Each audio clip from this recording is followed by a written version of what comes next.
The Third World War must be fomented by taking advantage of the differences caused by the agentur of the Illuminati between the political Zionist and the leaders of the Islamic world.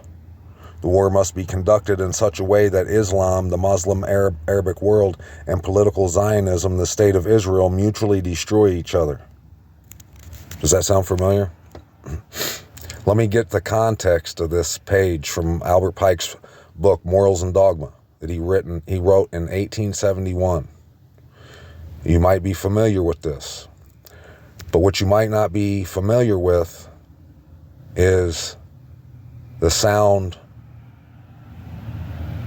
that you're making as they're playing you like a fiddle if you're caught up in anything that's going on in the news today. The world is being divided. It's being separated. And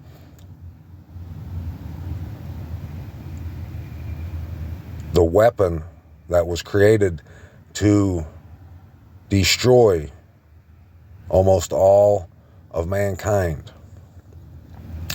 is what you see in the news today. Now, that's the snare.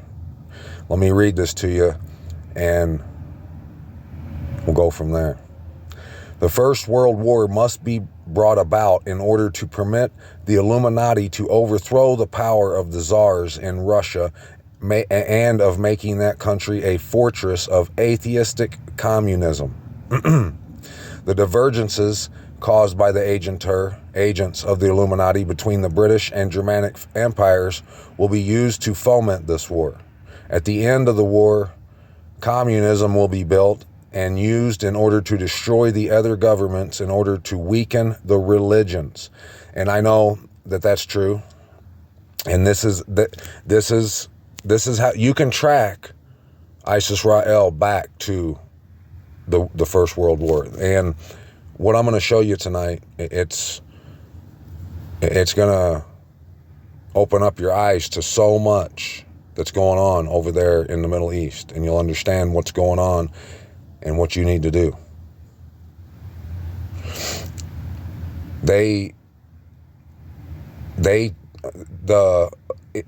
I've proven this before. In the Holocaust, they used triangles, upside down or right side up triangles on their shirts. Before they used the star, they would use triangles, and different colored triangles indicated something different or unique about the individual.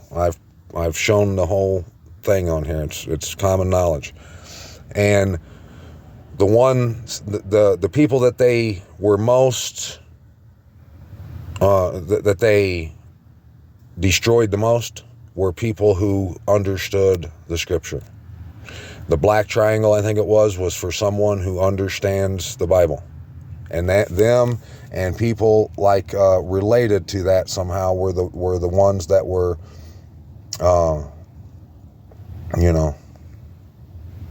done in the most. The Second World War must be fomented by taking advantage of the differences between the fascist and the political Zionist. This war must be brought about so that Nazism is destroyed and that the political Zionism be strong enough to institute a sovereign state of Israel in Palestine.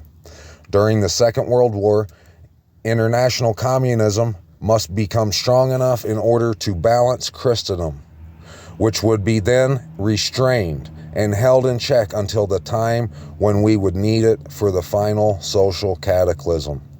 And that's key right there, that last part. He said that Christianity basically would be held in check. So, because they would need Christianity in the final social cataclysm. And you're going to see that's you being played like a fiddle. If you don't see what's going on right now, if you're rooting for either side, if you're saying, you see that the line has been drawn right down the middle. There's people that are, let's say people that watch, the type of people that watch Fox News, mainly. They're Christians, and they believe that Israel has the right to that land. It's biblical, yada, yada, yada, right? Okay. And then you have the other side, the people that would watch CNN, like the left-leaning people. And we've been divided over these key issues since like 2016, right down the line, with Trump, with gay marriage, with abortion, with everything. It's like every month there's some new divisive case that's being discussed about, in the Supreme Court. It's on the news that the Supreme Court is voting, blah, blah, blah, blah, and it just never ends. So, and that's what this is. So the people on the left, mainly, they are seeing, and even them though, even CNN and them, they were kissing the ring, and they still do, to that place, because they are in bed with that place.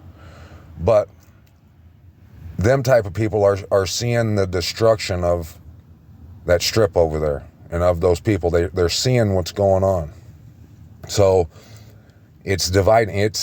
It is the trap, because both sides of the Islamic world and political Zionism, they're both fighting over that area, that land, and it's a holy war. Okay, this whole world, it has this whole world discussing, in a holy war with each other, right? One side, and that's how it has to be, because this is all about Abba's wedding and his children and his land and his throne. And there's another side to that coin that's sucking everyone down the drain. And I'm going to show that to you in Scripture and other places.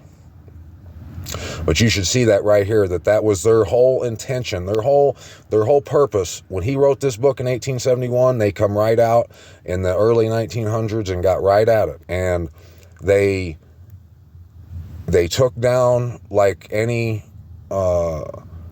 they did what they did in Russia with the czars, and they destroyed any type of unity amongst them people. They went through there and demolished, and then they out from there. From that, it set up the people in Germany, the people that were killed over there in that H thing. They set them up there, and then they kept working, fanning the flames in between them two, in between the Germanic people and those people. And so they got them to fight, and then out of that, they created with the Balfour Declaration and the Sykes whatever agreement, that, you seen that Zimmerman report I showed you here the other day. I mean, the list goes on. I've shown so much proof on here about what happened in 1948 after the Second World War, that all that was done to get the state of Israel planted there in Palestine, because they knew that's a decoy. That set up the decoy, and it garnered the world's adoration and attention, and now it's been built up to this social cataclysm that you're seeing right now, and it's only going to intensify. And the reason you need to listen to what I'm about to show you is because you don't want to get caught on the wrong side when that day comes. You want to be standing on the right side. Make sure you know which side you're standing on. The Third World War must be fomented by taking advantage of the differences caused by the agentur of the Illuminati between the political Zionist and the leaders of Islamic world. And that's what's going on right now, right? Yes. This war must be conducted in such a way that Islam, the Muslim Arabic world, and political Zionism, the state of Israel, mutually destroy each other. Meanwhile, the other nations, once more divided on this issue, will be constrained to fight to the point of complete physical, moral, spiritual, and economical exhaustion. And that's what's going on right now. So you see, it's I've been seeing even news reporters saying it's like they're committing suicide, and they are political suicide. They see it. You can see it on their faces. That's why the restrainer has been removed. That's why there's no restraint on any of the things that they're doing. You know, they're getting booed. Netanyahu and them's getting booed every day, and they just continue to go on and act like, you know, it is what it is. They're just going to keep doing it, right? So, and you see how all these nations are seeing what they're doing, and they're like, my gosh, there's no shame in them. And some of them are backing away for fear of her torture. But there's other people, like them Fox type people, them Christians, that are going to hold on to her, and she's going to drag them down into the pit. And I'm going to show you in Scripture what I'm talking about, and you best let go of her right now. So they're doing stuff over there that, like them other Muslim countries, they're saying we can't. You know, it's going to reach a point where they're going to say, man, we have to do something about this. We can't just let this go on. They're killing these people and all that. And they're gonna. And it's going to be just like this script that we're reading right here. That it's going to go down just the way they wrote it. They're going to have them two take each other out, and then everyone on the outside are going to say, man, we can't have that no more. We can't. That's where all the wars, most of the wars have been coming from, is from those two ideologies.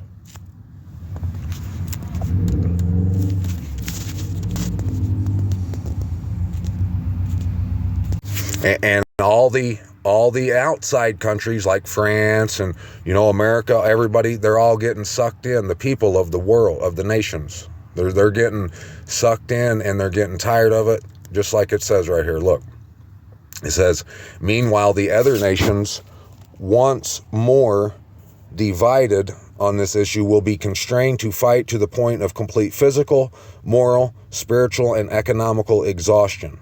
We shall unleash the nihilist and the atheist, and we shall provoke a formidable social cataclysm, which in all its horror will show clearly to the nations the effect of absolute atheism. So what that tells me right there, the effect of absolute atheism is like how they can use atheism, because they're saying, look, these two religions are fighting. Islam and Zionism are fighting, right? And we had to use atheism to judge them because there is no God or whatever, and this is, you know, we got to do what's right. We can't just let this war and all that stuff go on.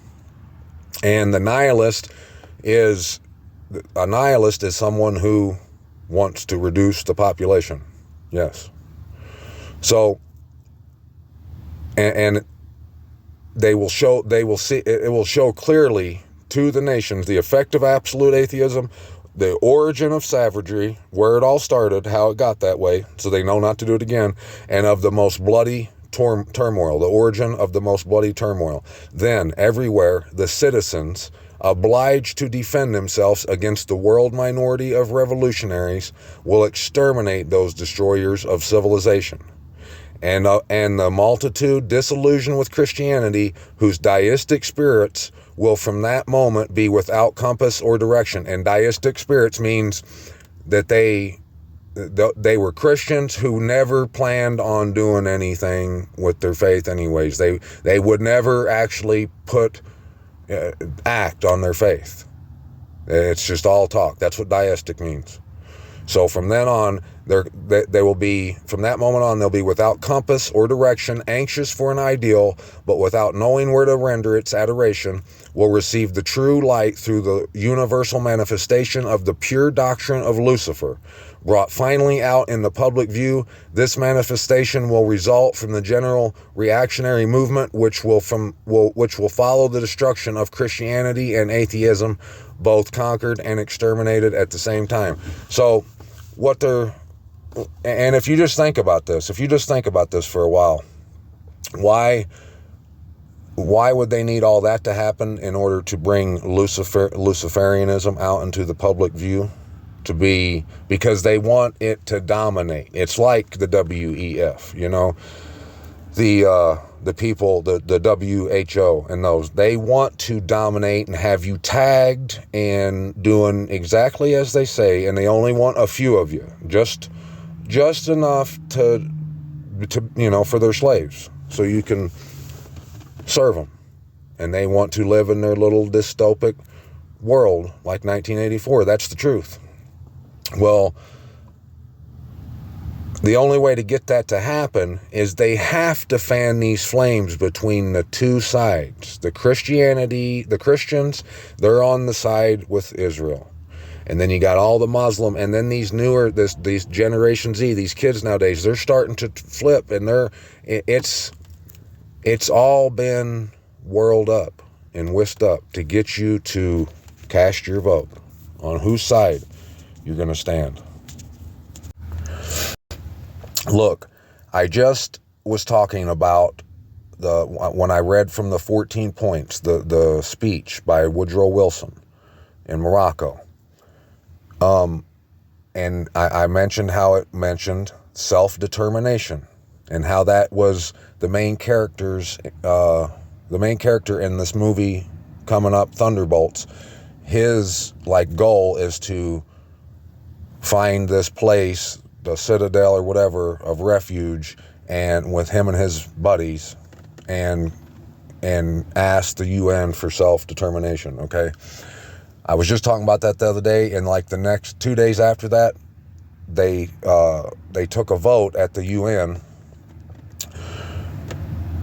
Right here it says, in other notable action, the Assembly adopted a resolution on the right of the Palestinian people to self-determination by a recorded vote of 172 in favor to 4 against. Israel, Micronesia, Nauru, and the U.S. So, I mean, that's what Israel would want to do. But to vote against enacting to vote in favor or against a resolution to grant the Palestinian people self-determination so they could be their own people and have their own elections, rule or whatever. They voted against it. The U.S. did. You're gonna...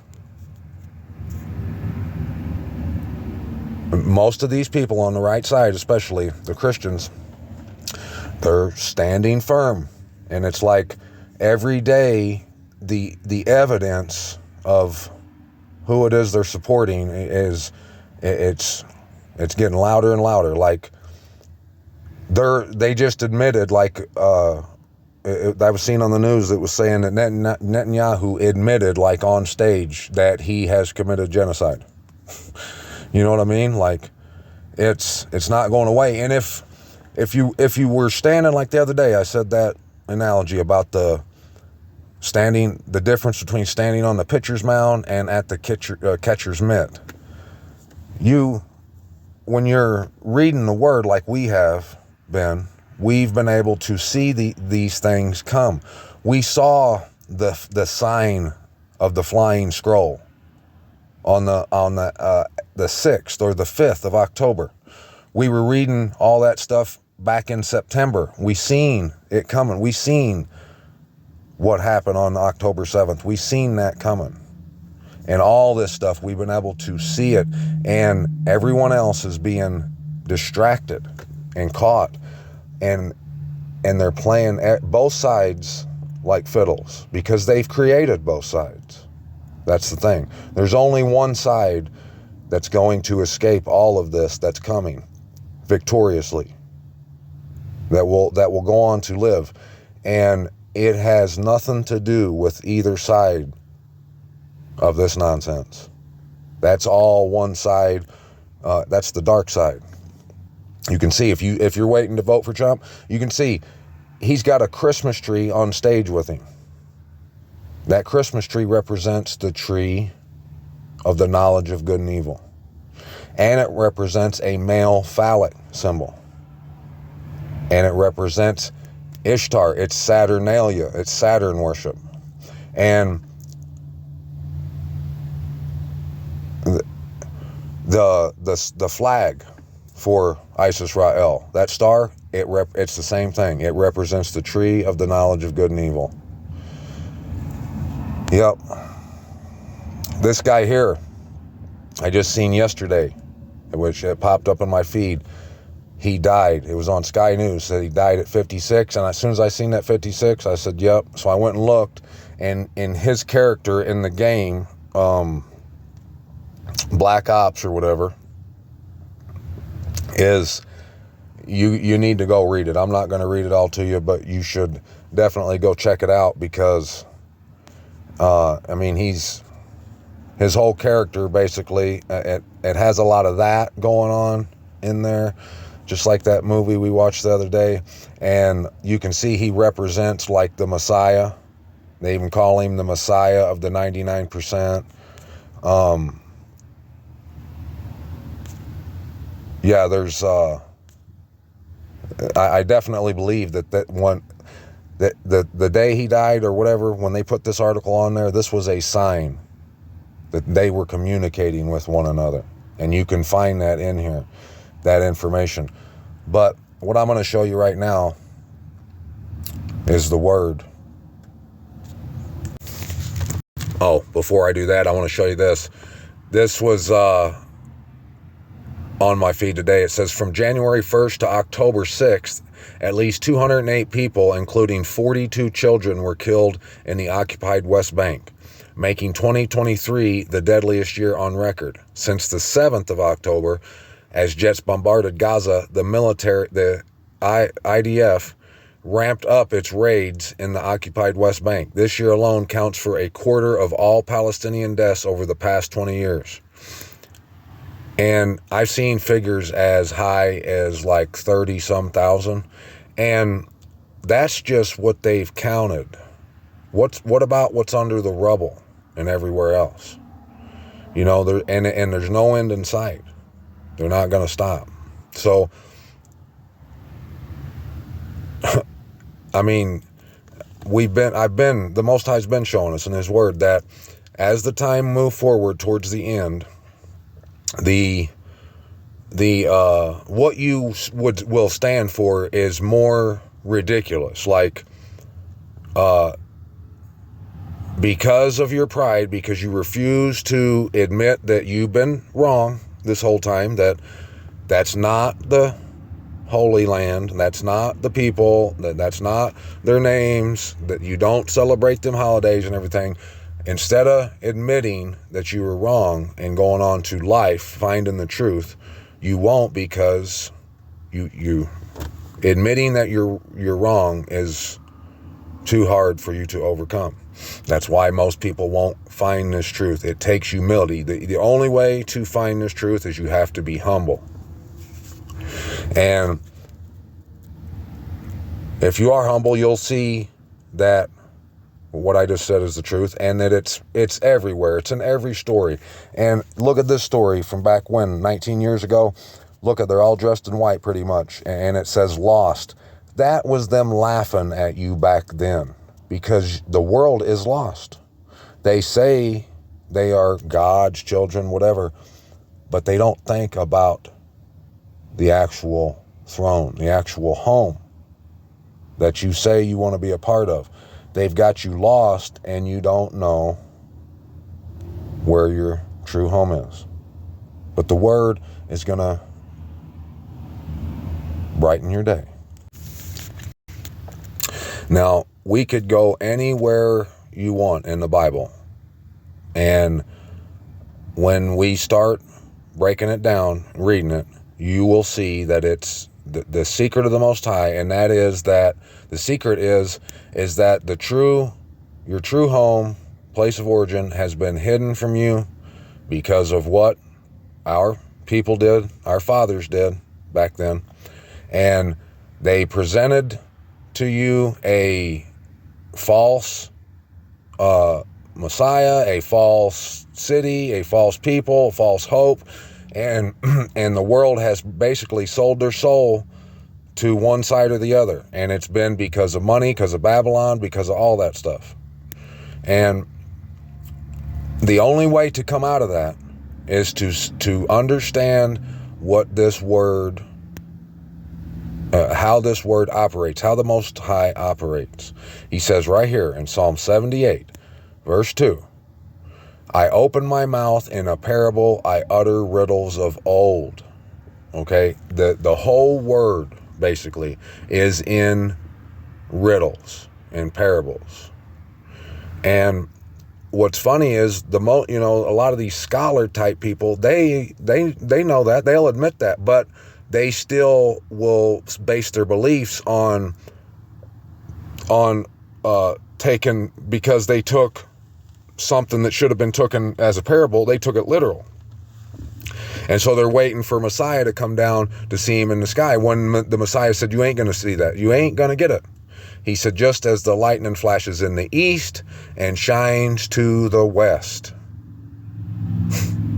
It's a parable. It's a riddle, and you need to understand what it's saying. Look, right here. Verse 1, my people, give ear to my Torah. Incline your ears to the words of my mouth. I open my mouth in a parable. I utter riddles of old, which we have heard and known, for our fathers have related them to us. We do not hide them from their children, relating to the generation to come the praises of Yahuwah and his strength and his wonders, which he has done. So right there, up to verse 5, he lets you know that he speaks in riddles and parables, and it relates his strength, his praises, his strength, his wonders, which he has done.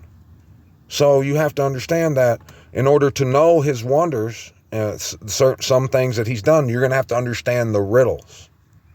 For he raised a witness in Jacob, and set a Torah in Yasharal, which he commanded our fathers to teach them to their children, that it might be known to a generation to come, to children who would be born, to rise up and relate them to their children, and place their trust in the Most High, and not forget the works of El, but watch over his commands, and not be like their fathers, a stubborn and rebellious generation, a generation which did not prepare its heart, whose spirit was not steadfast to El. There you go. Because they based their faith on word they took literal, but at the same time, Babylon and Egypt has filled their pockets and gave them all this soft and sweet, life or whatever. They've become deistic. They don't plan on doing anything about any of it anyway, so it really don't matter. And they just keep pushing the same narratives. Even though they're built on sand, they're built on falsehood, because they took the word literal, because they never took the time to understand the parables and riddles of old. Because of that's not preparing your heart. You haven't prepared your heart to understand what his word's saying, so you can be ready to stand in the day of judgment. A generation which did not prepare its heart, whose spirit was not steadfast to the Most High. The children of Ephraim, armed bowmen, turned back in the day of battle. They did not guard the covenant of the Most High, and they refused to walk in his Torah. And they forgot his deeds and his wonders which he had shown them. He did wonders in the sight of their fathers in the land of Egypt, Mitzrayim, in the field of Soan. He split the sea and caused them to pass through. He made the water stand up like a heap. He led them with the cloud by day, and all the night with a light of fire. He split the rocks in the wilderness and made them drink as from the great depths, and brought forth streams from the rock, and caused waters to come down as rivers. So you can see that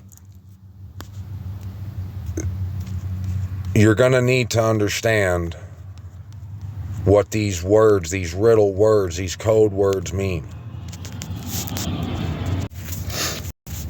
Okay, now that you understand that these words are riddles and parables, let's read Jeremiah 50, because this is pertaining to the time that we're in, and and break it down together, and you can see what's coming, what's happening, like the sign of the flying scroll. You know, there were people, the same people that's doing all that, they've been waiting for that to happen. Most people don't even know that happened. That on the 6th of October, they made a big spectacle out of bringing the what was it called? Sassoon Codex, the flying scroll, and landed it in Israel. And then the next day, chaos ensued. And that's all in Zechariah and other places it's spoken about. And the reason no one saw that and still are unaware of it is because they haven't been reading this word, being a lover of it, and actually examining it. Let's do it. The word, Jeremiah 50, the word that Yahuwah spoke concerning Babel, concerning the land of the Kasdim by Jeremiah the prophet. Declare among the nations, and let it be heard, and lift up a banner, let it be heard, and do not conceal it. Say, Babel shall be taken, Baal shall be put to shame, Merodach, and that's like Marmaduke, or not Marmaduke, but Molech. Baal shall be put to shame, and Molech shall be broken. Now, Baal it's Zeus. It's Hail Zeus. And the one with the M there, Merodach, or Molech, that's Saturn. Christmas and Easter and all that comes from those guys right there, Baal and Molech. He's saying Babel shall be taken, Baal shall be put to shame, and Merodach shall be broken. Her images shall be put to shame, her idol shall be broken. For a nation shall come up against her from the north, which shall make her land waste, and none shall dwell in it. They shall flee, they shall go, both man and beast. In those days and at that time, declares Yahuwah, the children of Yasharal shall come, they and the children of Yehuda together, weeping as they come and seek Yahuwah their Most High. They shall ask the way to Sion, their faces towards it. Come and let us join ourselves to Yahuwah in an everlasting covenant, never to be forgotten. My people have been wandering sheep, their shepherds have led them astray, turning them away on the mountains. They have gone from mountain to hill, they have forgotten their resting place. So you see, and this had never happened yet. And there's plenty of word that will tell you that it couldn't have happened like it did in 1948. That is a lie, a scam. That when we come back, it will be over. It'll be done. And all the nonsense is going to end, and we will continue on everlasting. That's what's going to happen. So, and they will ask their way back to Jerusalem. All who found them, and look, it's so simple. Those guys over there, that country, Netanyahu, they're secular. You can find it. Go to their wiki pages. That they are Kabbalists, and openly Kabbalists. That's atheism, basically. But it's a form of that. But it's Satan worship and everything else all combined. But what they practice is the tree. They call it the tree of life.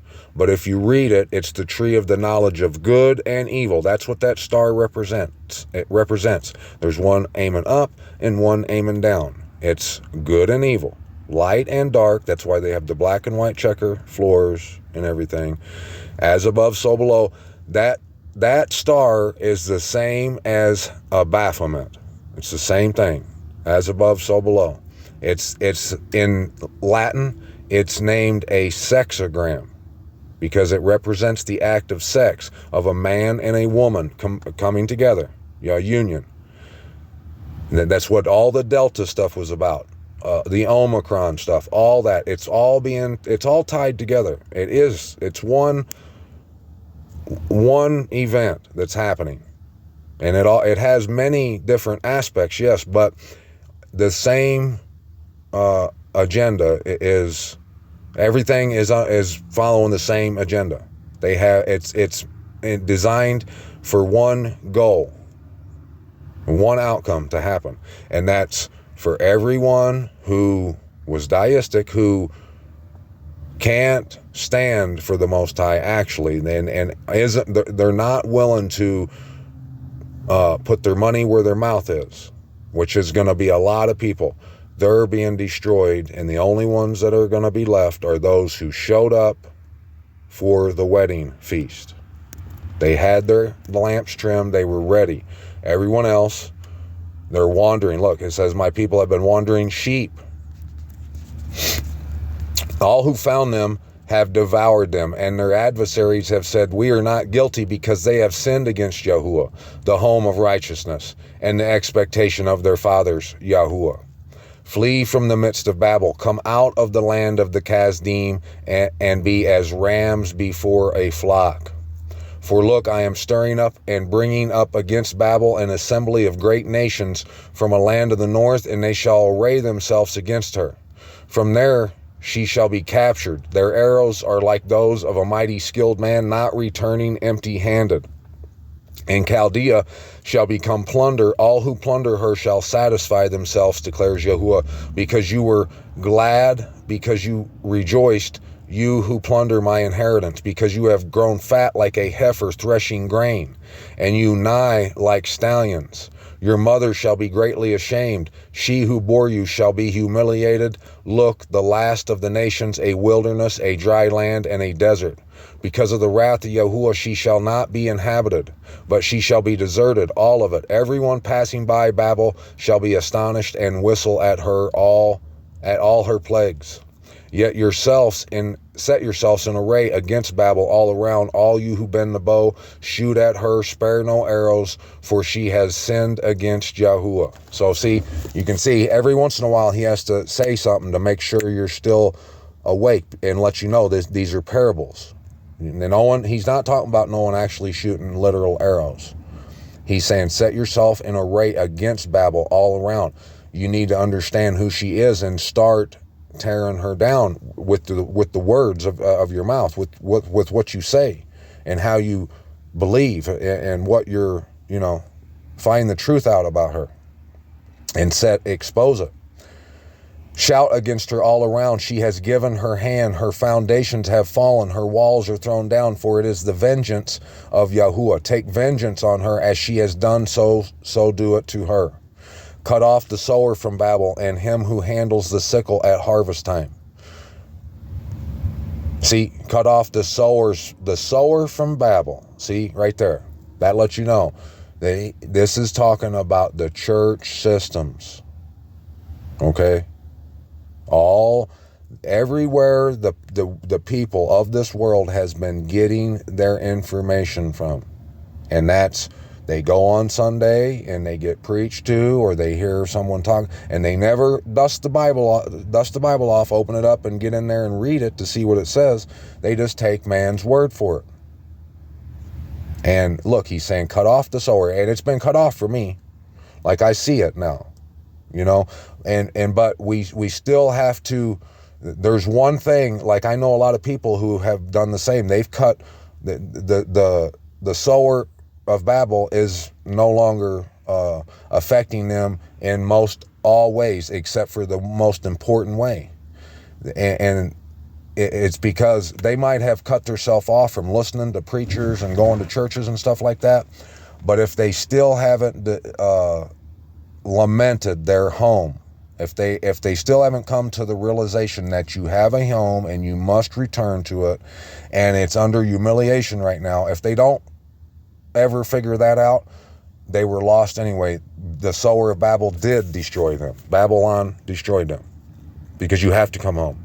Otherwise you're sitting there saying that you're going to one day, but you don't have to think about it now and actually come to it now. The Most High is the Most High of substance. What he has to offer you, you can take it. But taking it has nothing to do with you saying you're going to take it or you're taking it. You actually have to take it. Cut off the sower from Babel and him who handles the sickle at harvest time. From before the sword of the oppressor, each one turns to his own people, and each one flees to his own land. So see, they've been cut off for me, the sower, and the one who handles the sickle at harvest time. Because if I would have kept going and followed those lies about that place, or just not even thinking about my home or Jerusalem or nothing, that's the sickle at harvest time right there. But it's been cut off. From before the sword of the oppressor, each one turns to his own people and each to his own land. So that lets you know what the sword of the oppressor is doing. It's cut you off from your own people and your own land. Yes. Yasharal is a scattered sheep. The lions have driven him away. First the sovereign of Ashur, Satan, devoured him. And now, at last, this Nebuchadnezzar, sovereign of Babel, has broken his bones. It's all Satan, but that's the Babylon part is the holidays and Zeus and all that stuff. That's who that is.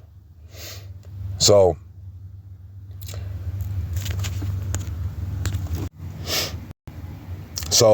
you see what Satan through Babylon has done to Yasharal, to Jacob. Therefore, thus said Yahuwah of hosts, the Most High of Yasharal, see, I am punishing the sovereign of Babel and his land, as I have punished the sovereign of Ashur. And I shall bring back Yasharal to his pasture, and he shall feed on Carmel and Bashan, and his being shall be satisfied on Mount Ephraim and Galaad. In those days and at that time, declares Yahuwah, the crookedness of Yasharal shall be searched for, but there shall be none, and the sin of Yehuda, but none shall be found. For I shall pardon those whom I leave as a remnant. Go up against the land of Merathaim, against it, and against the inhabitants of Pequod. Slay and put them under the ban, declares Yahuwah, and do according to all that I have commanded you. There is a sound of battle in the land, and of great destruction. How the hammer of all the earth has been cut off and broken, how Babel has become a ruin among the nations. I have laid a snare for you, and you were captured, O Babel, and you yourself did not know. You have been found and also caught because you strove against Yahuwah. So, right there, that lets you know how this is all working. He laid a snare for you, and if there's the world, a lot of the world is, they are in the snare of Babylon, so that makes them Babylon. They're part of Babylon. So it's like if someone from Russia is talking to you and they're saying you, they're meaning America or wherever you're from, So he laid a snare for Babylon, and it's captured them, and they did not know it. You have been found and also caught. Why? Because you strove against Yahuwah. How did you strive against Yahuwah? With Ashur and Babel. And the world might say, well, how did we do that? A Christmas tree. That's Babel. So you set yourself against Yahuwah. You do. It's just, there's no two ways about it. It's common sense. The whole word from front to back has told the world not to have Christmas, but yet they do it. Not to use the names, but yet they do it. And everything about Babel, everything it teaches you, it has brought you to the point that you're in right now. Like I can think of Messianic people who did come out of Christmas and stuff, but they still dabble, and they replaced their Christmas with Hanukkah now. And Hanukkah comes from the same place. It's the same thing, basically. So, Babylon has hoodwinked the entire world, basically, because all religions are Babylonian in some way or the other. Every one of them. All them gods are related. They all have the same stories. They do the same things. It's a joke. It's all about what's going on. Like We were reading about Quetzalcoatl the other day, him and his brother, the mirror aspect of all that. And we seen that serpent with the mirror scales. And so it's that snare. I have laid a snare for you, and you were captured, O Babel, because you strove against Yahuwah. Yahuwah has opened his armory and has brought out the weapons of his displeasure, for the Master, the mighty Most High of hosts, has a work to do in the land of the Kasdim. And so he's opened his armory. That's why you're seeing all this stuff go down. That's why we seen and we reported on the flying scroll sign and all that stuff. The truth about your home is coming out, and the truth about that place and the lies about it, it's coming out. It's being destroyed. And at this point right now, even if they stopped bombing over there today, I think they've already done so much damage in the world's eyes that there's no coming back from it. And you can tell they don't want to. They've pulled the trigger. And you can see they use those sides to get the world to where it is today. That's what you're seeing. And don't forget who's running that show. That's Lucifer, but ultimately Abba uses the enemy in his hand as a tool, like I always say. And you'll see that here in just a second too. For the Master, the Most High, has a work to do in the land of the Kasdim. And the land of the Kasdim is America, the land of America. That's why, and that lets you know he has work to do in the land of the Kasdim. He's going to take out Babylon, the city, and that's where the smashing's going on over there. And Babylon, the system, worldwide, and the money system, Egypt, Pharaoh, and the land of the Kasdim. Just think about this. The world is irate with those guys over there right now, ISIS Rael, that are doing the smashing in Gaza. And it's only getting worse. It's intensifying every day. And who's supporting them? The white middle-class Americans, these people over here who cheered on Bush and everybody over there during Operation Desert Storm, and Clinton and all them that went over there and killed all them people. And they've been supporting all this. And then when they unleash the nihilist and all that, all the WEF and all that stuff goes on, they'll blame America, white man, for all that too. So they're coming for and this land is the reason it's in the land of the Kasdim. This is where our home is in America. And like I showed you in that Zimmerman report the other day, the whole reason World War I got kicked off was because that Zimmerman report that the German guys sent to Mexico, trying to team up with Mexico in case the U.S., and they already knew that. So that was their attempt to get this land and get it and do what they did with it. Look, the Pilgrims, and they say Christopher Columbus came here. The way everything's went, you can tell, if you just look at the history, the way history has went down, you can see that this land has been desired. And the reason they come in, look what they did with the Native Americans. It's been colonizing. They've came in and killed a bunch of Native Americans and then put them in their own little reservations and away from their true home, in like the worst pieces of land, and they're in there confined in that little area, basically. I mean, they're free somewhat, but they had to leave their own home for these people to come over and move in to their home. And that's the same thing that happened over there. That's what all the wars have been about. Has been about boundaries and land and lies. So the work, though, that's coming, it's coming to the land of America, best believe, and everyone knows that. Come against her from every quarter, open her storehouses, pile her up as heaps of ruins, and put her under the ban, let her have no remnant. No remnant. Slay her bulls, let them go down to the slaughter. Woe to them, for their day has come, the time of their punishment. Listen, flee and escape from the land of Babel, to declare in Sion the vengeance of Yahuwah, our mighty Most High, the vengeance of his Hakal, the vengeance. There you go. See, that's what it's all about. This whole thing has been about, because of what's been done to the set-apart land, the Hakal, and his people. And it's about returning us to there.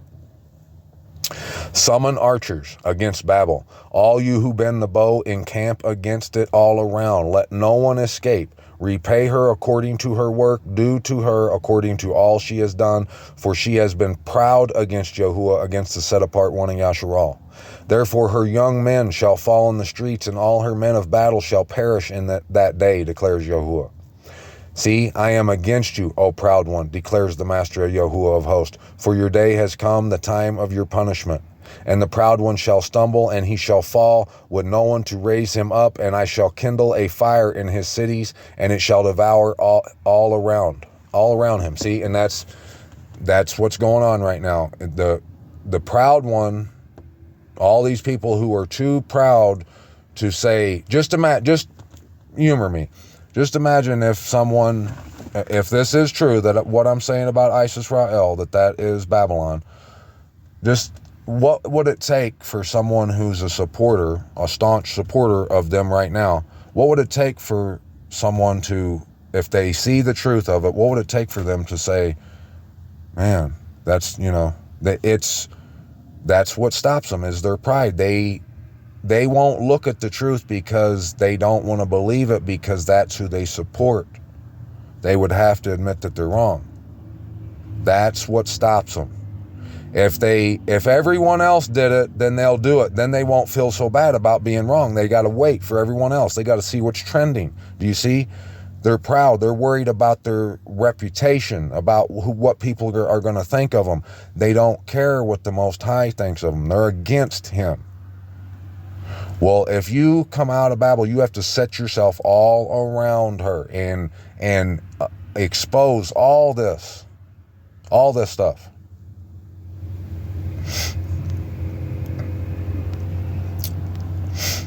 Thus said Yahuwah of hosts, the children of Yasharal were oppressed along with the children of Yehuda, and all who took them captive held them fast. They refused to let them go. Their Redeemer is strong. Yahuwah of hosts is his name. He shall strongly plead their case, so as to give rest to the land, but unrest to the inhabitants of Babel. A sword is upon the Kasdim, declares Yahuwah, and it is upon the inhabitants of Babel, and upon her heads, and upon her wise men. A sword is upon the liars, and they shall be fools. A sword is upon her mighty men, and they shall be broken down. And it is. All them preachers and everything, when I see them, I try to watch some, like that I've used to watch, just to see what kind of information they got, like if a headline or something happened that I didn't see. And it don't take long for them to reveal that what they do, what they're saying is based upon money and reputation, their pride. And so it's whirled around. They just keep talking about the same old things, and that those of us who are searching the truth and we see the truth of a lot of things, we see when those guys just keep spitting the same old lies over and over and expect everyone to believe it. It's a shame. And they're just sitting there digging themselves deeper into a hole. And it just whirls around, and you can't do or say anything to stop it. They're dead set. That's why it says, with the forehead of a whore, their mighty men shall be broken down. A sword, none of them men are mighty right now, and they should be. They went to Bible school and college and all this. They're preachers, They get up and read the word and all this. They should be mighty men. They should be taking back, getting rid of all these lies and tearing down what is destroying us, and give us life. Give the sheep, the children, the lost sheep, feed them actual food. But that's not happening because pride is in the way. Their money, their reputation. A sword is upon their horses and upon their chariots. And see, why would their swords be upon their chariots? This is riddles. This lets you know. All what we just read was riddles. Every bit of it. Their horses, that's what them preachers ride in on, like their religions and their whatever, denominations and their buildings and all this names and, you know, and it's the same with the chariots. The chariots pull the people that, you know, it's the churches, it's all that. And upon all the mixed peoples who are in her midst, and they shall become like women. A sword is upon her treasures, and they shall be plundered. A sword is upon her waters, and they shall be dried up, for it is a land of carved images, and they boast about their idols. There you go. That's why. The water is dried up. The water being the truth. They're not getting any truth because of the carved images and the idols, which are Baal, Hail Zeus, the name Jesus, Christmas trees, Valentine's Day, Easter, Turkey Day, all that stuff. That's why her waters have dried up, because, and it's brought in Babel and Egypt so much that that's all that matters to these people. If it affects their money or their status in any way, they don't want nothing to do with it. Therefore the wild beast shall dwell with the jackals, and the ostriches dwell in it, and it shall never again be inhabited, nor dwelt in, nor unto all generations. As the Most High overthrew Sodom and Amorah and their neighboring cities, declares Yahuwah, so no one who dwell there would Son of Man, nor would Son of Man sojourn in it. So no one would dwell there. He burnt it down to where no one would ever want to live there again. And that's happened.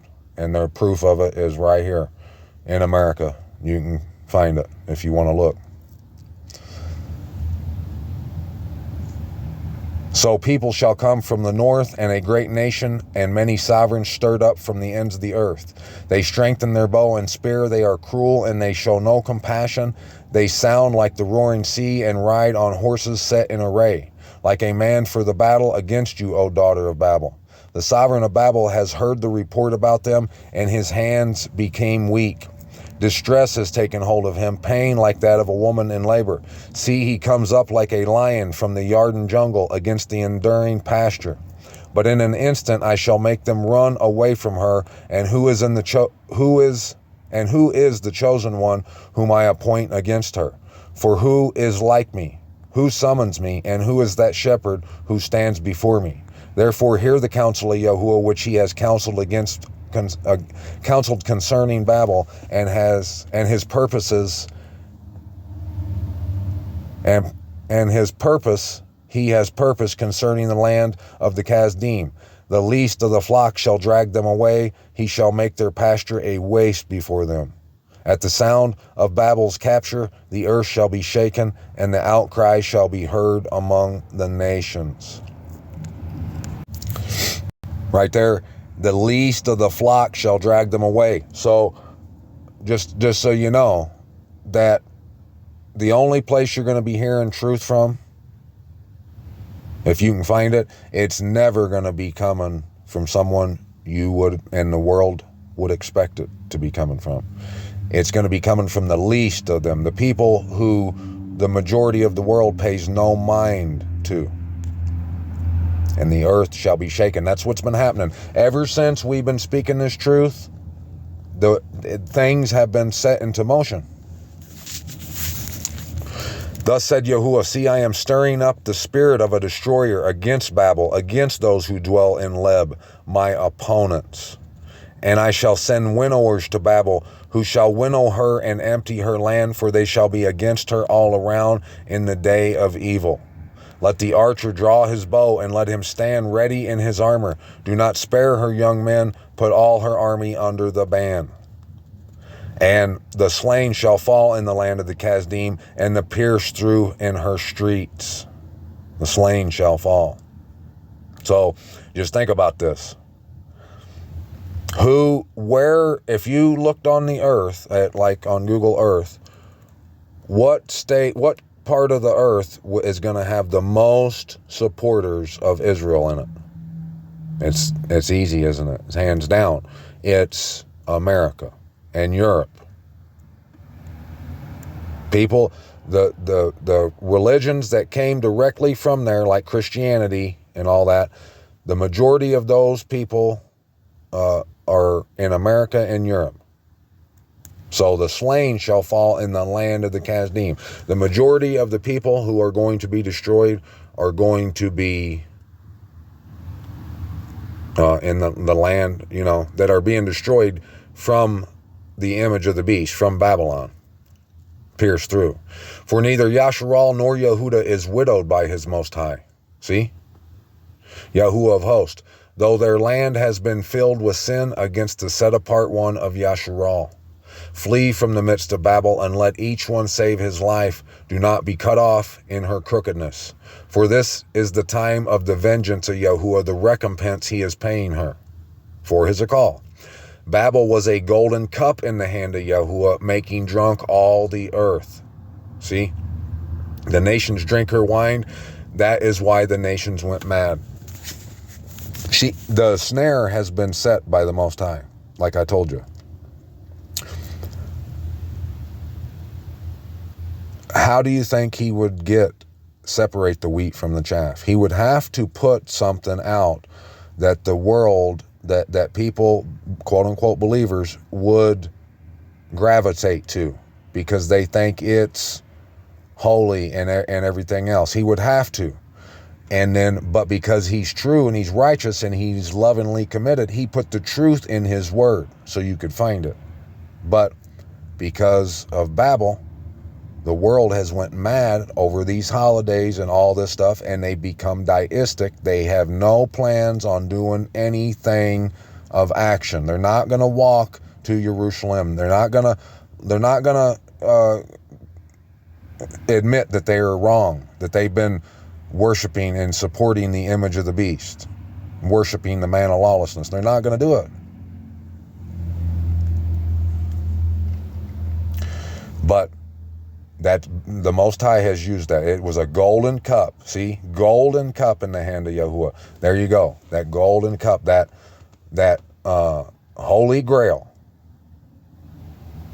See, everyone's give their allegiance and their adoration to the image of the beast and anything that it's produced. And it's, that's why he uses the word gold, because you are refined as gold, right? Well, the world believes they were refined as gold through the image of the beast, and they couldn't be further from the truth. The nations drank her wine. That is why the nations went mad. Babel shall suddenly fall and be broken. Howl for her. Take balm for her pain. If so be, she might be healed. And just so it's understood who the city of Babel is. You can see it was a golden cup used in the Most High's hand to make drunk. Not literally. This ain't literally speaking about drinking alcohol.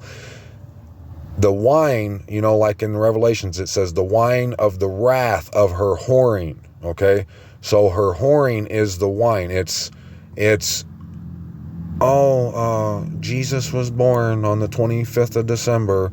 Let's put a tree up, and his name is Jesus, and the Most High's name is the Lord and God, and we don't care about anything as long as we have our Christmas tree on the 25th of December and our Easter bunnies, and ain't got nothing to do with the Most High. It's Babylon. But you use the Most High as a scapegoat so you can do it. You can say, well, it's about the birth of Jesus, when it ain't got nothing to do with the real Messiah that you're alluding to. But it's got everything to do with the imposter, the man of lawlessness, Jesus. Hail Zeus. Hail Zeus, Krishna. Yeah, it does. It's made drunk the whole earth. And that's how everyone's being led into this trap. Either because there's no other city what other city on the earth has created religions? Do you know of any? You might say Mecca But that's not where it was created. It was created in the Catholic Church. That's where that was created. And then the Catholic Church was created from Jerusalem. That's their hub. That's what it's all together. All Christians basically believe that that's the Holy Land. Okay? So, and all the Muslims believe that that's the Holy Land. And they come from the Christianity. Now, like the Hindu and all them, they come from Babylon too. It's all the same, and all that comes from Babylon. So there's only one city in the world that I'm sure you can come up with that is the hub of religion that Babylon has produced, and that's Jerusalem. That's the city of Babylon. Babel shall suddenly fall and be broken. Howl for her, take balm for her pain, if so be she might be healed. We would have healed Babel, but she is not healed. Let us leave her and each go to his own land. There you go. For her judgment reaches up to the heavens and is lifted up to the clouds. Yahuwah has brought forth our righteousness. Come and let us relate in Sion the work of Yahuwah, our mighty Most High. Polish the arrows, put on the shields. Yahuwah has stirred up the spirit of the sovereigns of the Medes, for his plan is against Babel to destroy it, because it is the vengeance of Yahuwah, the vengeance for his call. There you go. So when you read, this is talking about the end. So when you read in Revelations and it's talking about the end and about Babylon falling, it's for the vengeance of his call. And his call is where his throne is, his set apart land, the place where he placed his name, Jerusalem. So if he takes out Babel at the end, it's because of the vengeance of his call. So that's not his call. He ain't going to take out his call for the vengeance of his call. That should let you know right there that there's an imposter. Lift up a banner on the walls of Babel, strengthen the watch, station the watchmen, prepare the ambush. For Yahuwah has both planned and done what he has spoke concerning the inhabitants of Babel.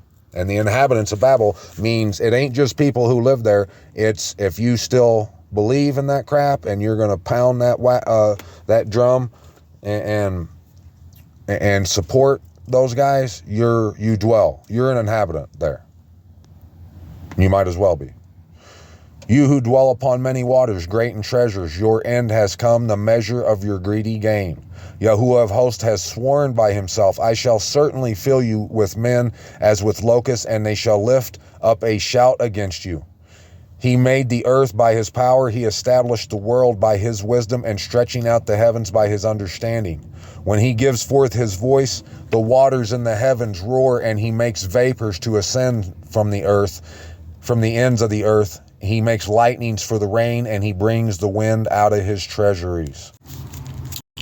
Now look, right here we just read about the lightnings and the winds, and then the next verse, verse 17, he says, all mankind has become too brutish to know. After he said, when he gives forth his voice, the waters in the heavens roar. The waters in the heavens roar. After he gives forth his voice. And he makes vapors to ascend from the ends of the earth. He makes lightnings for the rain, and he brings the wind out of his treasuries. All mankind has become too brutish to know. To know what? To know what? To know that he does that? That he makes those things happen? No, they're too brutish to know what he just said about the lightnings and the vapors in the heavens. That's all riddles. Those are code words. They're too brutish to know. Every smith has been put to shame by the carved image. For his molded image is falsehood, and there is no breath in them. There's no breath in them. There's no breath in nothing they teach or preach.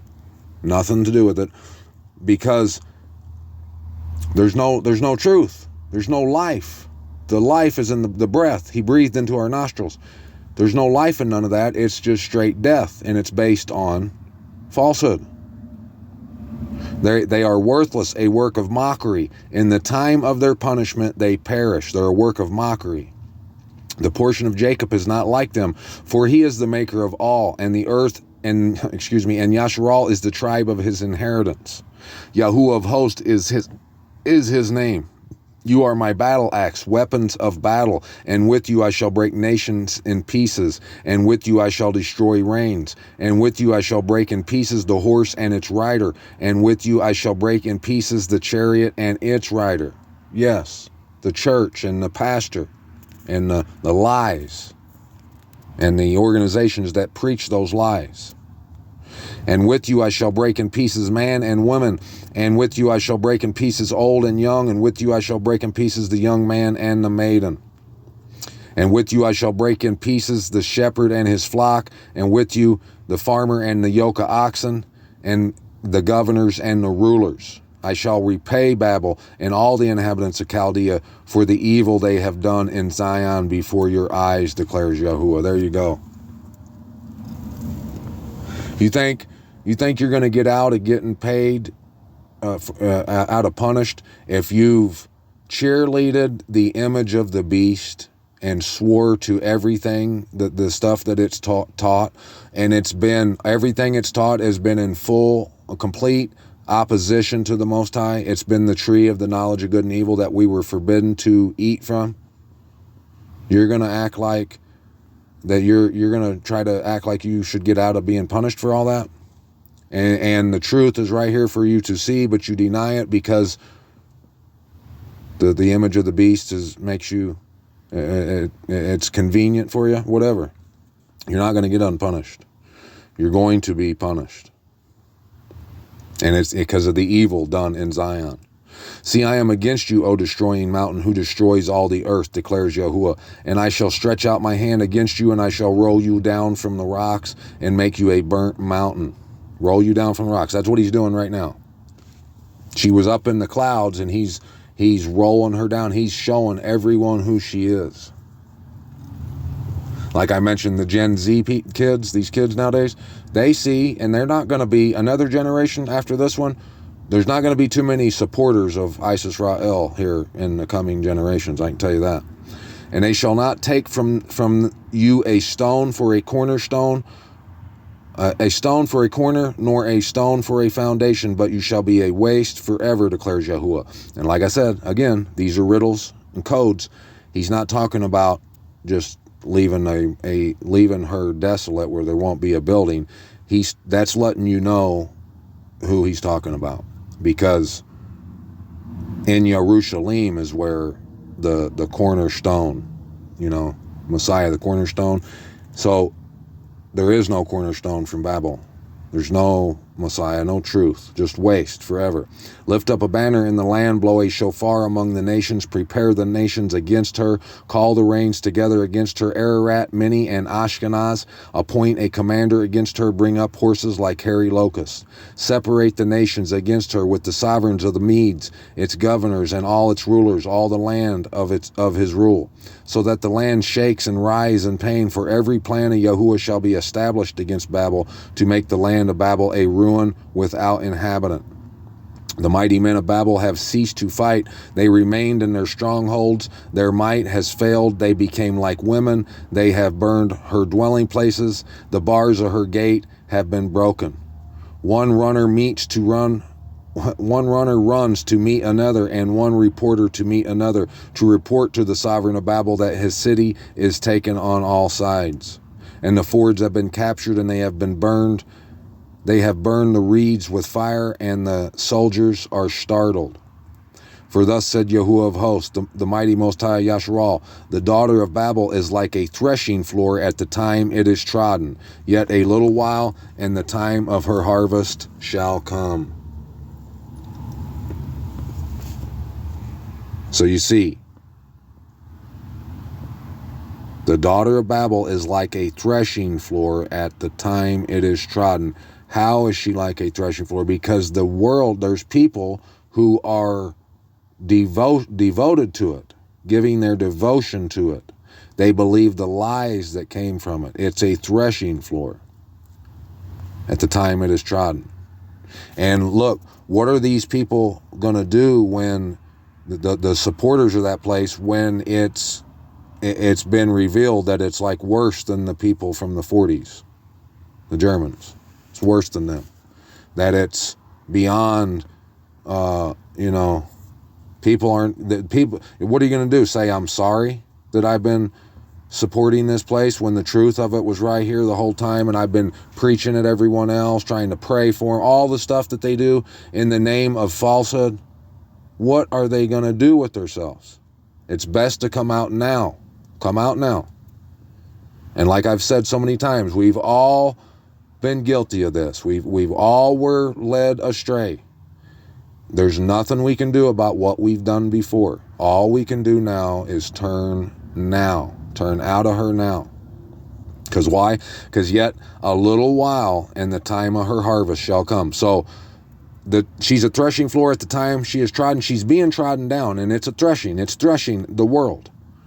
So that should let you know that in a little while her harvest shall come. It's going to come. The destruction. Nebuchadnezzar, the sovereign of Babel, has devoured us. He has crushed us. He has made us an empty vessel. He has swallowed us up like a monster. He has filled his stomach with my delicacies. He has driven us away. Let the violence done to me be my flesh be upon Babel, says the inhabitant of Zion. And let my blood be upon the inhabitants of Chaldea, says Jerusalem. Therefore thus said Yahuwah, see, I am pleading your case, and I shall take vengeance for you, and dry up her sea, and make her fountain dry.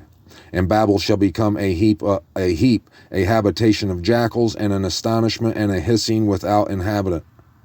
Together they roar like lions, and they shall growl like lions' cubs.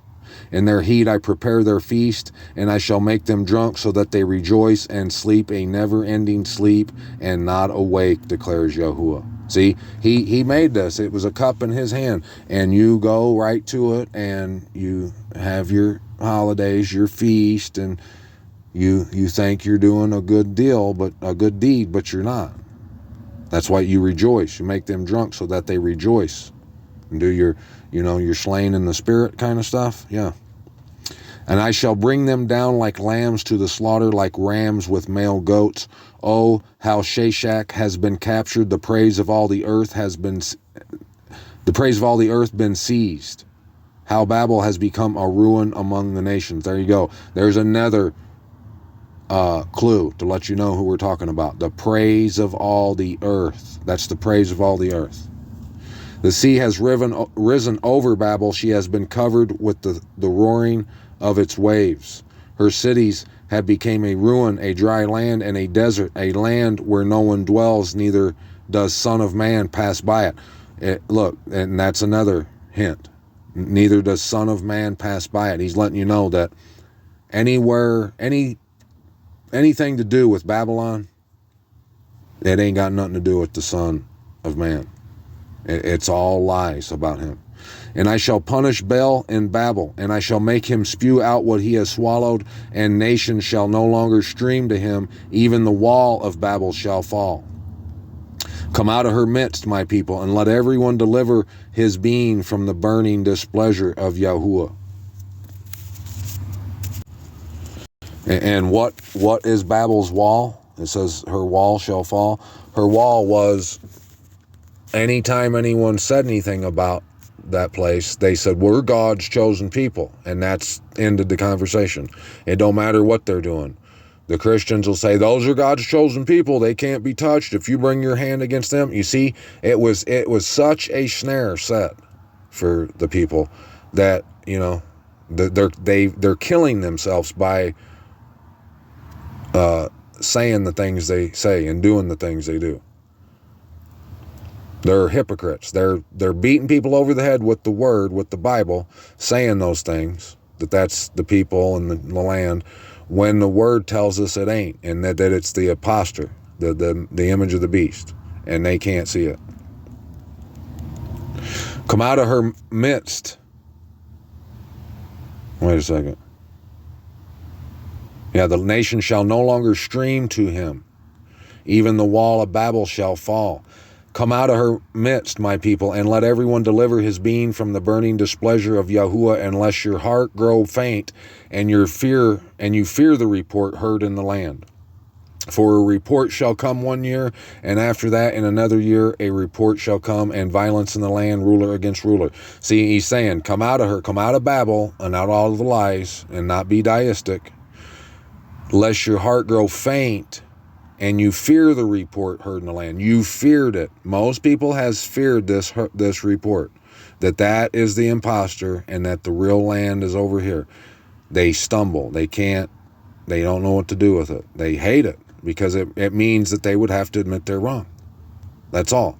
These people over here that ain't never been over there to Isis Rael, they don't know anyone over there. They're not losing anyone. Like, they ain't losing anyone when Iraq or Palestine's getting bombed and they see that on the news. They're not thinking, oh, they might say them poor people, but it's not like their neighbor got blowed up, or their son, or their, someone they know. But they say that it's the Holy Land and everything. But hearing to go look for the truth to see if that actually is the place they claim it is, they won't do it. They fear, because they know what it means, that they'd have to admit they're wrong, and they're going to have to give up Babylon. Ruler against ruler. Who's your ruler? Who rules these people's lives? Therefore, see, the days are coming that I shall bring punishment on the carved images of Babel, and all her land shall be put to shame, and all her slain shall fall in her midst. And the heavens and the earth and all that is in them shall shout for joy over Babel, for the ravager shall come to her from the north, declares Yahuwah. As Babel is to fall for the slain of Yasharal, so for Babel the slain of all the earth shall fall. So for Babel, because of Babel. So, that's why in Revelations he says, and we just seen it a minute ago too, he says we're going to see it. He says the angel cast down the millstone, and he says to Babel, with such a rush. That's what that's getting at right there. As for the slain, because anyone who's worshiping Babel is going down right along with Babel. You who have escaped the sword, go away. Do not stand still. Remember Yahuwah from afar, and let Yerushalayim come to your heart. There you go. You have to, if you've escaped the sword and you see all those lies that Babel has brought upon you, you have to understand that you are lost, and you have a home, and you must return to it. You can't just say you want to, and that you'll get there after you die or whatever, or if you're raptured. You have to go now. We are ashamed because we have heard reproach. Shame has covered our faces, for strangers have come into the set-apart places of the house of Yahuwah. See, this whole war, this whole Bible, it's all about his house and his children. That's what it's about. So it shouldn't be a shock to you, a surprise to you, that there would be an imposter, that there would be a fake place and people to get the world, catch them, like a snare. You have to understand that that's what happened. Therefore, see, the days are coming, declares Yahuwah, that I shall bring punishment on her carved images, while the wounded groan throughout all her land. While the wounded groan. There you go. The mark of the beast.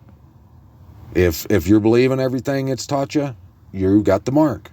If you don't care about your home, the mark. That's what it is. And you're wounded, groan throughout all her land. That's what's going on right now. They're groaning. Everyone's groaning, and no one's at the pitcher's mound seeing what's coming. They don't see all this stuff. They don't know what's really happening. Though Babel should mount up to the heavens, and though she should make the height of her strength inaccessible, ravagers shall come to her from me, declares Yahuwah. There you go. Who has mounted up to the heavens and made their height of her strength inaccessible? That place. They have all these defense mechanisms that just shut conversations down. They use the word anti-Semitic in the conversation. They use the H word. They say we're God's chosen people. Their strength, the height of her strength inaccessible, but it's coming down. It already is on its way, almost all the way down. Listen, a cry from Babel and great destruction from the land of the Kasdim. That's what's coming. You see that verse 54? That's what's coming, and it's almost here. That's why if you can't understand why America's been doing the things they've been doing. It's like you can tell it's like they're just wanting it. It's like they're wanting to get slapped. They're begging for someone to just destroy them, and along with ISIS Rael, that's what they're doing too.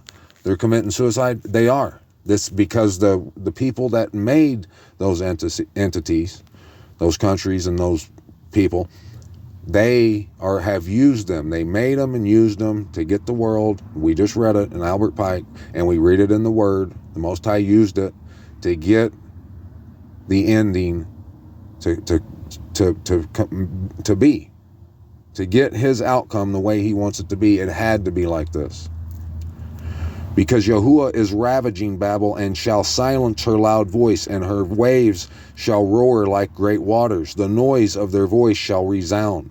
Because the ravager shall come against her, against Babel, and her mighty men shall be captured. Every one of their bows shall be broken. For Yahuwah is the Most High of recompense. He shall certainly repay. Every one of her bows, every one of her weapons that she launched at you and tricked you, like his name is Lord. That's an arrow. That's a weapon. The Christmas tree. All those lies. And they convinced you to use them. Those were bows and weapons. And I shall make her rulers drunk, and her wise men, her governors, and her deputies, and her mighty men. And they shall sleep a lasting sleep and not awake, declares the sovereign, whose name is Yahuwah of hosts. Thus said Yahuwah of hosts, the broad walls of Babel are completely demolished, and her high gates are burned with fire. And peoples labor in vain, and the nations weary themselves for fire. So they're wearying themselves to stay a part of Babylon, to be a part of it. That's what they love, and they represent Babylon, and they do it. They labor to do it, but it's in vain. They're wearying themselves only to be burnt in Babylon. The word that Jeremiah the prophet commanded Seraiah son of Neriah son of Manseiah when he went with Zedekiah the sovereign of Yehuda to Babel in the 4th year of his reign, and Seraiah was a quartermaster. So Jeremiah wrote in a book all the evil that would come upon Babel, all these words which have been written concerning Babel. And Jeremiah said to Seraiah, when you come to Babel and see it, and read all these words, then you shall say, O Yahuwah, you have spoken concerning this place to cut it off, so that none shall dwell in it, neither man nor beast, for it is a ruin forever. And it shall be, when you have ended reading this book, that you shall tie a stone to it and throw it into the midst of the Euphrates. And shall say, so does Babel sink and not rise from the evil that I am bringing upon her, and they shall weary themselves. Thus far are the words of Jeremiah. So when you read, you see people, you could go on YouTube right now and find someone talking about the river Euphrates drying up, and that allowing the kings of the east to come across. Why would, in the end, with all this technology, why would they need the Euphrates to dry up to come across here? A river. Are you kidding me? They got one truck that'll jump out and throw a bridge over that thing if they wanted to. They fly, they can do whatever. There's bridges. It's not literal. It dried up because the Euphrates, it was symbolic. It was keeping all the truth from coming over here and landing on people who might be able to use it and want to use it.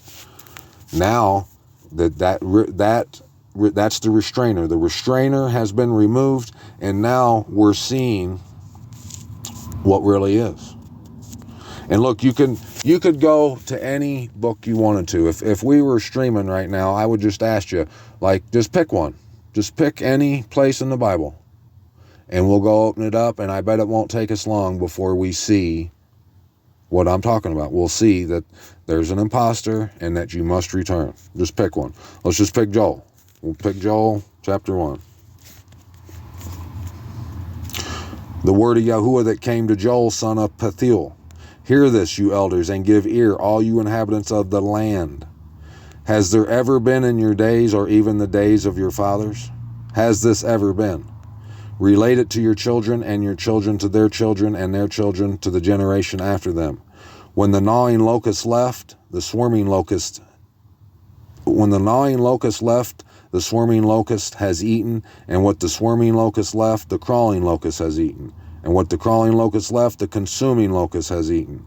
Wake up, you drunkards, and weep and wail, all you drinkers of wine, on account of the new wine, for it has been cut off from your mouth. For a nation has come up against my land, strong and innumerable. Its teeth are the teeth of a lion, and it has the fangs of a lioness. It has laid waste my vine and splintered my fig tree. It has made it entirely bare and cast it away. Its branches became white. Wail like a maiden girded with sackcloth for the husband of her youth. There you go. Wail like a maiden girded with sackcloth for the husband of her youth. The grain offering and the drink offering have been cut off from the house of Yahuwah. The priests, the servants of Yahuwah have mourned. The field is ravaged, the ground has mourned, for the grain is ruined, the new wine has dried up, the oil fails.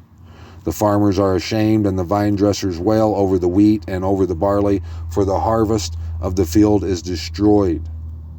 The vine is dried up, and the fig tree droops, pomegranates, also palm and apple tree, all the trees of the field dried up, because the joy has dried up among the sons of men. Right here, the joy has dried up. The joy is in the truth and your home. Gird yourselves and lament, you priests. Wail, you attendants of the slaughter place. Come, lie all night in sackcloth, you attendants of my Most High. For the grain offering and the drink offering are withheld from the house of your Most High. Set apart a fast, call an assembly, gather the elders, all the inhabitants of the land, into the house of Yahuwah your Most High, and cry out to Yahuwah. There you go. Alas, for the day of Yahuwah is near, and it comes as destruction from the Almighty. Is not the food cut off from before our eyes, joy and gladness from the house of our Most High? There you go. Is it not? It is, ain't it? You ain't there. You ain't thinking about your house, but you need to be. The seed has rotted under their clods. Storehouses are laid waste. Granaries are broken down, for the grain has withered. How the beasts moan, or herds of cattle are restless because they have no pasture. The flocks of sheep also perish. There you go. Everyone's dying because they weren't fed. No one cares about their home. No one cares about the truth, the word, the way, and the life. I cry to you, Yahuwah, for fire has consumed the pastures of the wilderness, and a flame has set on fire all the trees of the field. Even the beasts of the field cry out to you, for the water streams are dried up, and fire has consumed the pastures of the wilderness.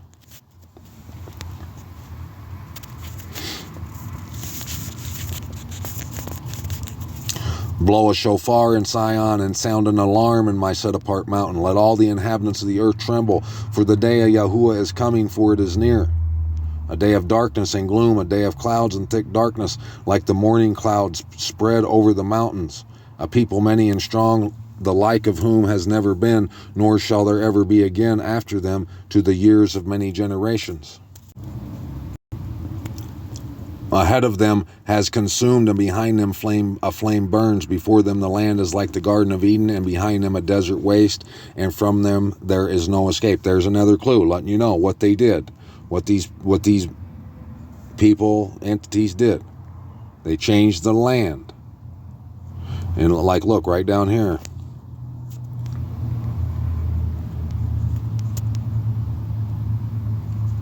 Blow a shofar in Sion, set apart a fast, call an assembly. Gather the people, set the assembly apart, assemble the elders, gather the children and nursing babes. Let a bridegroom come out from his room, and a bride from her dressing room. Let the priest, servants of Yahuwah, weep between the porch and the slaughter place, and let them say, spare your people, O Yahuwah, and do not give your inheritance to reproach for the nations to rule over them. Why should they say among the peoples, where is their Most High? There you go. Let Yahuwah be jealous for his land and spare his people. So the bridegroom, the bride, the wedding supper is you coming home. Coming down the aisle. You have to. He's jealous for his land. And he wants to spare you. All you got to do is come home.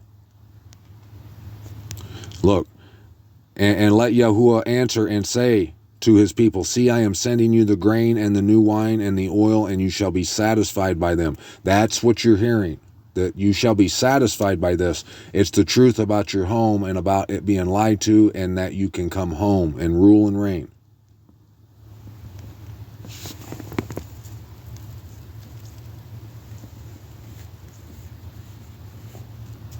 Do not fear, you beast of the field, for the pastures of the wilderness shall spring forth, and the tree shall bear its fruit, the fig tree and the vine shall yield their strength. And you children of Zion, be glad and rejoice in Yahuwah, your mighty Most High, for he shall give you the teacher of righteousness, and cause the rain to come down for you, the former rain and the latter rain as before. And the threshing floor shall be filled with grain, and the vat shall overflow with new wine and oil.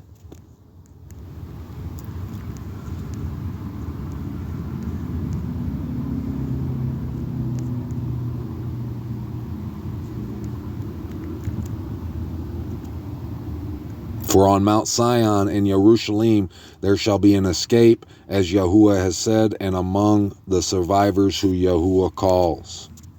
Right there.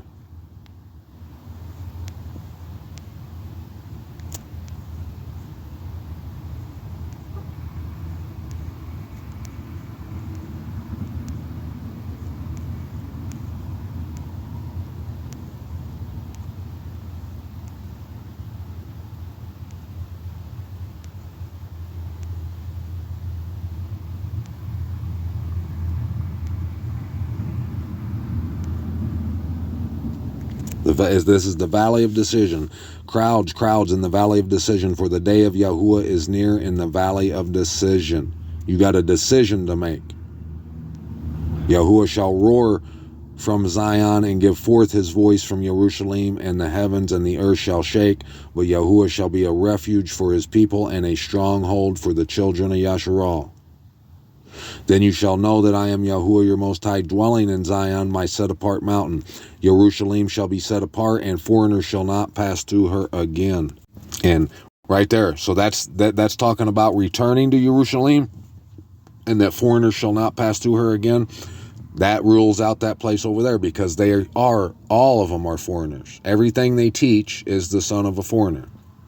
That's where Zeus came from Hail Zeus. The Christmas, all that. It's foreigners. And it shall be in that day the mountains drip with new wine and the hills flow with milk. That's what you're hearing right now. The word, everywhere you want to pick. Like you just seen it. We picked Joel. Let's pick another one. All of Joel, that's what it's talking about.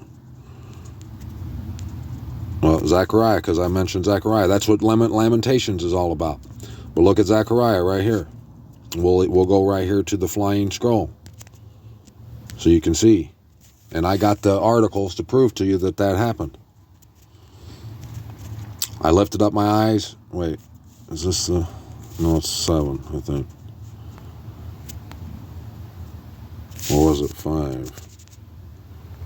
There it is, right there. I lifted up my eyes again and saw and looked and saw a flying scroll. And what was the flying scroll? It was... Every one lion shall go unpunished. It's the house of the thief. And it shall come into the house of the thief and the house of the one who shall swear falsely by my name, and it shall remain in the midst of his house, and shall consume it, both its timber and its stones. There you go. It's cornerstones. It's timber. It's tree of knowledge of good and evil. That's what this is all about. A woman sitting inside. That's Isis Ra'el, Jerusalem. And they took the messenger. Then I said to the messenger who was speaking to me, where are they taking the ephah measure? And he said to me, to build a house for it in the land of Shinar, and it shall be established and set there on its own base. On its own base. Anywhere in Zechariah you want to read. But and even if anywhere in Proverbs, we were reading in Proverbs. If you still think that that's just wisdom that's just filed away and just stored in there, you're wrong. I think we stopped at chapter 20 last time. Let's see. Wine is a scoffer, strong drink a brawler, and whoever is led astray by it is not wise. The dread of a sovereign is like the roaring of a lion. Whoever provokes him sins against his own life. For a man to cease from strife is esteemed, but every fool bursts out. The lazy one does not plow after the autumn. At harvest time he inquires, there is none. Counsel in the heart of a man is like deep water, but a man of understanding draws it up. Most men proclaim each his own loving commitment, but who finds a trustworthy man? There you go. Everyone talks a big talk, but who's actually walking the walk? The righteous man walks in his integrity. His children are blessed after him. A sovereign who sits on the throne of judgment is scattering all evil with his eyes.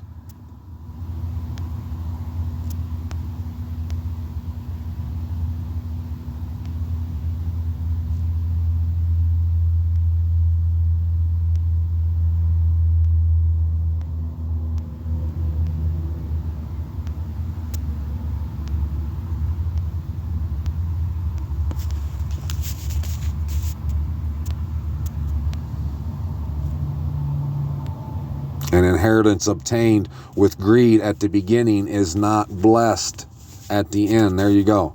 That's what Isis Rael is. That's what happened in 1948.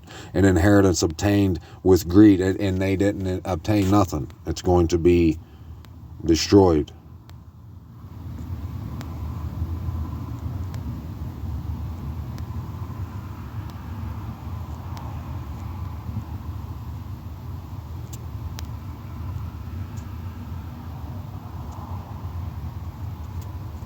He shall support his throne by loving commitment. You can go to any chapter in Proverbs. Let's go to Psalms, though. Let's go to Psalms real quick.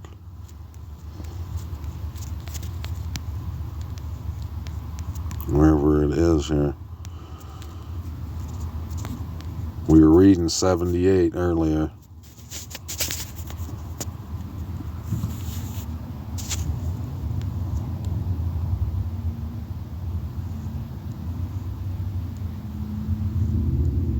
Did we read all of 78?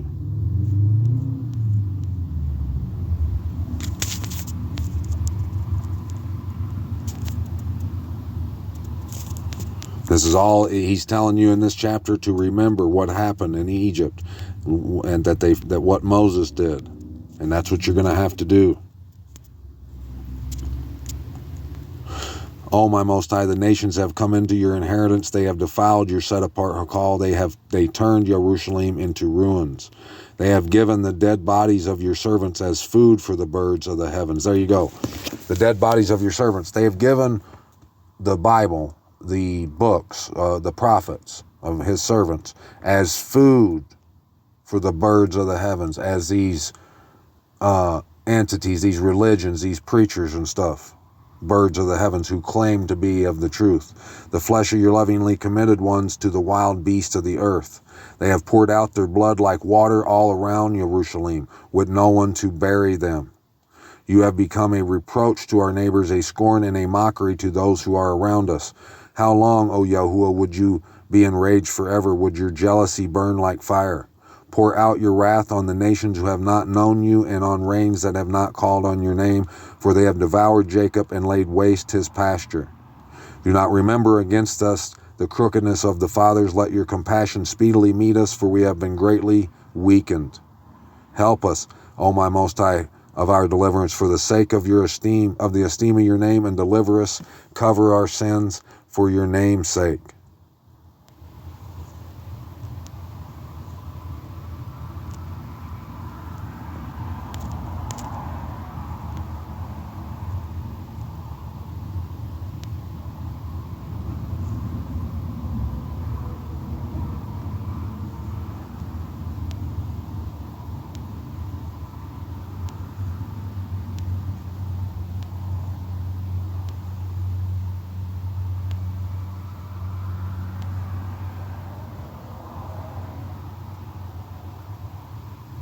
Hills were covered with its shadow, and mighty cedar with its twigs.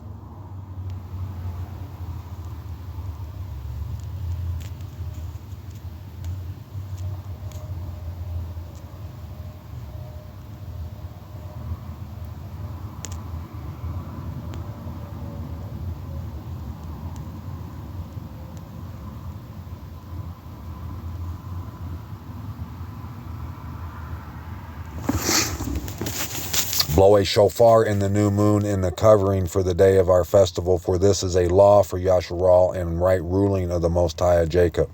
He appointed it in Jehoshaphat for a witness. When he went throughout the land of Mitzrayim, I heard a language that I did not know. He says, I removed his shoulder from the burden. His hands were freed from the baskets. You called in distress, and I rescued you. I answered you in the covering of thunder. I proved you at the waters of Meribah, Salah. You are to come out. Just like he brought them out of Egypt, you are to come out.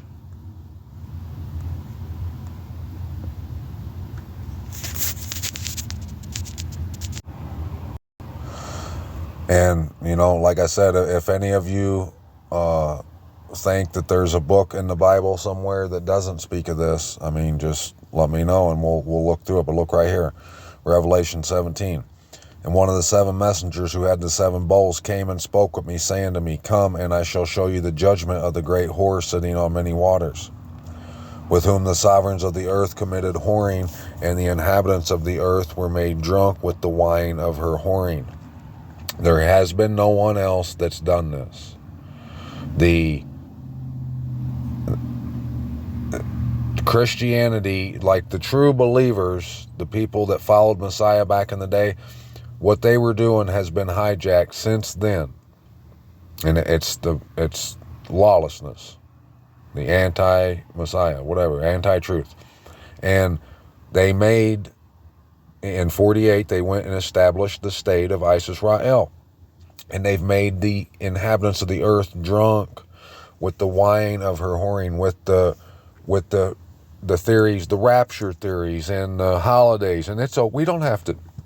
We can eat what we want now. We can say what we want. We don't have to do that because Hail Zeus died for our sins, you see.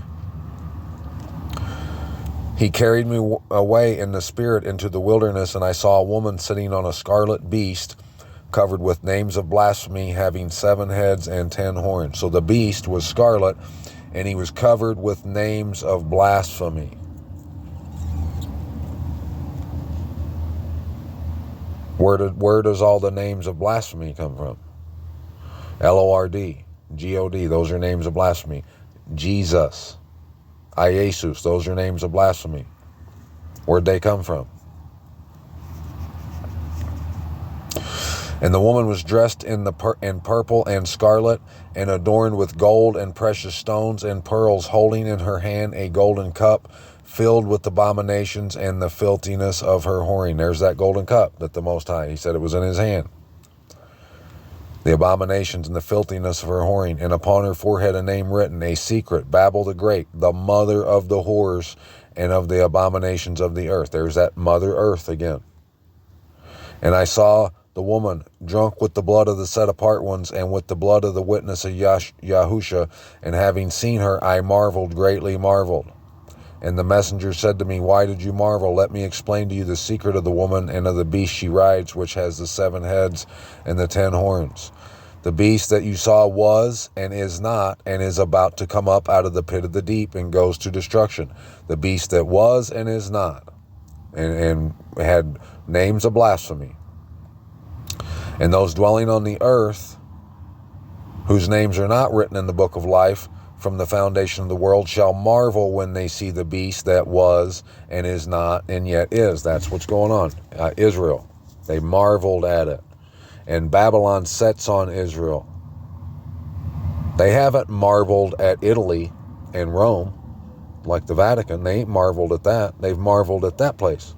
The whole world fights over that place. All the destruction, the chaos has been, it's been caused by that. Here is the mind having wisdom. The 7 heads are 7 mountains on which the woman sits. The woman. The original beast, Yasharal, it dwelled where 7 mountains are. But Israel, there is no mountains there like that. And there are 7 sovereigns. 5 have fallen, 1 is, and the other has not yet come. And when he comes, he has to remain a little while. That's probably that Kabbalah. But I think they've said Kabbalah is the oldest religion known to man. So this might be Satan worship. I don't know. And the beast that was and is not is himself also the eighth, and is of the seven, and goes to destruction. That's the Kabbalah. He is also of the eighth, the beast. It's the Kabbalah. And the 10 horns which you saw are 10 sovereigns who have not yet received a reign, but receive authority as sovereigns with the beast for 1 hour. They have one mind, and they shall give their power and authority to the beast. They shall give their power and authority to the beast. The power that it has is from lies, from doctrines, denominations, religions. They all have one mind. They do the same thing. They shall fight with the Lamb, and the Lamb shall overcome them, for he is master of master and sovereign of sovereigns. Why would they fight with the Lamb, and how would the Lamb overcome them? The Lamb overcomes them because the Lamb represents the Passover. That's what it represents.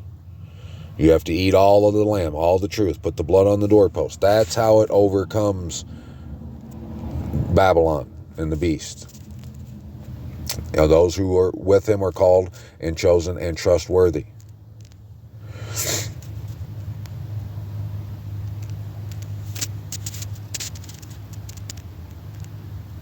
And the woman whom you saw is that great city having sovereignty over the sovereigns of the earth. There's only one place that does that.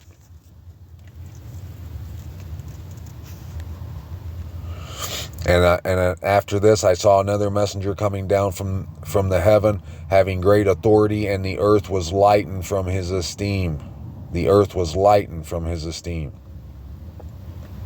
And that's how it's, because of that, because of the truth coming out about where Jerusalem truly is, it makes Babel the Great fall. And everyone sees that she's a dwelling place of demons and unclean spirits, and a haunt for every unclean and hated bird. Because of the wine, because of all the nations have drunk of the wine of the wrath of her whoring, and the sovereigns of the earth have committed whoring with her, and the merchants of the earth have become rich through the power of her riotous living. Yes. All that. You got to come out of her completely. Because if not, you are partaking in her plagues.